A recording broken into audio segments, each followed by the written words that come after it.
নমস্কার, তোমাদের সবাইকে সানাস স্মাইল এডুকেশন সেন্টারে স্বাগত জানিয়ে আজকের পর্বটি শুরু করছি। আজকে তোমাদের জন্য নিয়ে চলে এসেছি তোমরা যারা দশম শ্রেণীর দ্বিতীয় পর্যায়ক্রমিক মূল্যায়ন পরীক্ষা দেবে তোমাদের জন্য আজকে জীবনবিজ্ঞান বিষয়ে সাজেশান নিয়ে চলে এসেছি। চলো তা সবার আগে দেখব সিলেবাসটি কী কী আছে। 1 নম্বরে দেখো জীবনের প্রবহমানতা, বি জনন, সি সপুষ্পক উদ্ভিদের যৌন জনন, ডি বৃদ্ধি ও বিকাশ। 2 নম্বর অধ্যায়ে দেখো বংশগতি এবং কয়েকটি সাধারণ জিনগত রোগ। 3 নম্বর আছে অভিব্যক্তি ও অভিযোজন। এই সমস্ত অধ্যায় থেকে তোমাদের দ্বিতীয় পর্যায়ক্রমিক মূল্যায়ন পরীক্ষা হবে। চলো এবার আমরা মূল বিষয়ে যাই, প্রশ্নগুলো দেখি।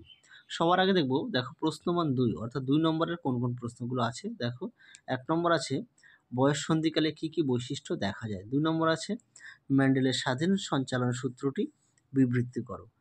3 নম্বর আছে ল্যামার্কের তত্ত্বের ত্রুটিগুলি কী কী। 4 নম্বর আছে মানুষের লিঙ্গ নির্ধারণে ওয়াই ক্রোমোজোমের ভূমিকা লেখো। এখানে যে কটা প্রশ্ন দেওয়া আছে প্রতিটা প্রশ্নই গুরুত্বপূর্ণ, তোমরা অবশ্যই পড়বে, আর সঙ্গে কিন্তু অবশ্যই পাঠ্য বইটি খুঁটিয়ে পড়বে। তোমাদের আগের ভিডিওতে একটি তোমাদের নমুনা প্রশ্নের সেট দেওয়া আছে, তোমরা যারা এখনও দেখোনি আমাদের প্লে লিস্টে গেলে পেয়ে যাবে। চলো এবারে 5 দাগের প্রশ্ন দেখো কী আছে, থ্যালাসেমিয়া রোগের লক্ষণগুলি কী কী। 6 দাগে দেখো উটের লোহিত রক্তকণিকা কীভাবে অভিযোজনে সাহায্য করে।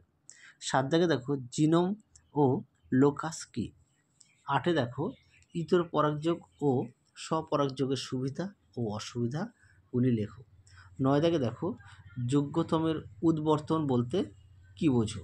তোমাদের আরও একটি গুরুত্বপূর্ণ কথা বলি, সেটা তোমাদের আগের ভিডিওতে আমরা তোমাদের ইতিহাস, ভূগোল, জীবনবিজ্ঞান, ভৌতবিজ্ঞানের রায় ও মার্টিন প্রশ্ন বিচিত্রার ভলিউম 1-এর দ্বিতীয় পর্যায়ক্রমিক মূল্যায়নের অনেক সেট সমাধান করে দেওয়া আছে মডেল কোশ্চেন পেপারে। তোমরা যারা এখনও দেখোনি আমাদের প্লে লিস্টে গেলেও পেয়ে যাবে। চলো 10 দাগের প্রশ্ন দেখো কী আছে, স্বপরাগযোগ অপেক্ষা ইতর পরাগযোগ অধিকতর উন্নত, বক্তব্যটি যথার্থ বিচার করো। 11 দাগের প্রশ্ন দেখো মাছের পটকার অভিযোজনগত গুরুত্ব লেখো। 12 দাগে দেখো অর্জিত বৈশিষ্ট্যের বংশানুসরণ বলতে কী বোঝো ও জীবন্ত জীবাশ্ম কী। পরীক্ষা আসে কিন্তু জীবন্ত জীবাশ্ম কী, উদাহরণ দাও। 13 দাগের প্রশ্নটি দেখো সুন্দরী গাছ তার দেহের অতিরিক্ত লবণ কীভাবে রেচিত করে। এই প্রশ্নটা গুরুত্বপূর্ণ। এখানে যে কটা প্রশ্ন দেওয়া আছে প্রতিটা প্রশ্নই গুরুত্বপূর্ণ, তোমরা দায়িত্ব সহকারে পড়বে এবং বাড়িতে না দেখে লেখার চেষ্টা করবে। চলো পরবর্তী দেখো কী আছে। এবার আমরা দেখব 14 দাগের প্রশ্ন কী আছে, স্বাধীন বিন্যাসের সূত্রটি লেখো। পরবর্তী প্রশ্ন দেখো 15 দাগের ইলিশ মাছ যখন ডিম পাড়তে স্বাদু জলে আসে তখন তাকে কিভাবে অস্তিত্বের জন্য জীবন সংগ্রাম করতে হয়।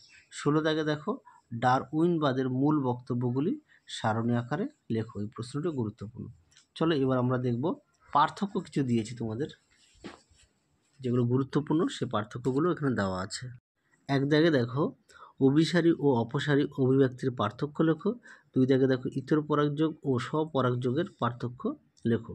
3 দেখো ফিনোটাইপ ও জিনোটাইপ এর পার্থক্য লেখো।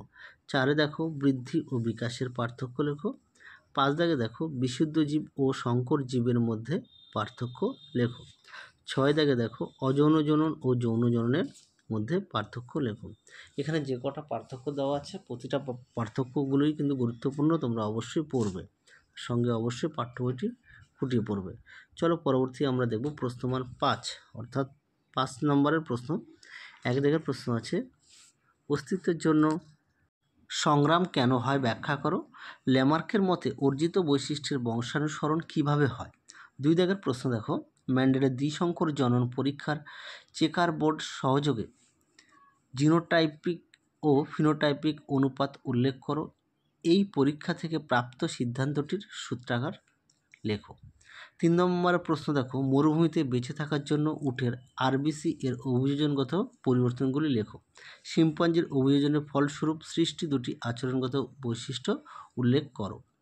পরবর্তী দেখো 4 দাগের স্বপরাগযোগ অপেক্ষা ইতর পরাগযোগ কোন কোন কারণের জন্য বেশি সুবিধাজনক। 5 দাগে দেখো মেন্ডেলের একসংকর ও দ্বিসংকর জনন পরীক্ষাটি চেকার বোর্ডের সাহায্যে দেখাও। এই পরীক্ষা থেকে মেন্ডেল যে সিদ্ধান্ত উপনীত হন তা বিবৃত করো। আচ্ছা এখানে 6 দাগটা হবে না, ঠিক আছে, 6 দাগ নম্বরটা হবে না, ভুলে দেওয়া আছে। পরেরটা দেখো 7 দাগের সপুষ্পক উদ্ভিদের নিষেক পদ্ধতি চিত্রসহ বর্ণনা করো। 5 আর 6 একই দাগ। হ্যাঁ, 5 দাগের প্রশ্নই 6 দাগে অল্প একটু অংশ দেওয়া আছে, দাগ নম্বরটা ভুলে দেওয়া হয়ে গেছে। পরবর্তী দেখো 8 দাগের কী আছে, ঘোড়ার আদি পূর্বপুরুষ থেকে আধুনিক ঘোড়ার বিবর্তনের 4টি গুরুত্বপূর্ণ বৈশিষ্ট্য লেখো। ডারউইন যোগ্যতমের উদ্বর্তন ও প্রাকৃতিক নির্বাচন বলতে কী বোঝাতে চেয়েছেন তা লেখো। 9 দাগে দেখো ক্যাকটাসের 3টি অভিযোজনগত বৈশিষ্ট্য লেখো। পাখির উড্ডয়নের হবে, হ্যাঁ এটা বানানটা ভুল আছে, পাখির উড্ডয়নে বায়ুথলির 2টি ভূমিকা লেখো। 10 দাগে দেখো জীবনের উৎপত্তি সম্পর্কিত মিলার ও উরের পরীক্ষা চিত্রসহ বর্ণনা করো। তাহলে তোমাদের এখানে যে কটা প্রশ্ন দেওয়া আছে প্রতিটা প্রশ্ন গুরুত্বপূর্ণ, তোমরা অবশ্যই ভালো করে পড়বে। তাহলে চলো আজকের মতো এখানেই সমাপ্ত করছি, আবার দেখা হবে খুব শীঘ্রই তোমাদের পরবর্তী ভিডিওতে। তোমরা সবাই সুস্থ থেকো, ভালো থেকো, টাটা।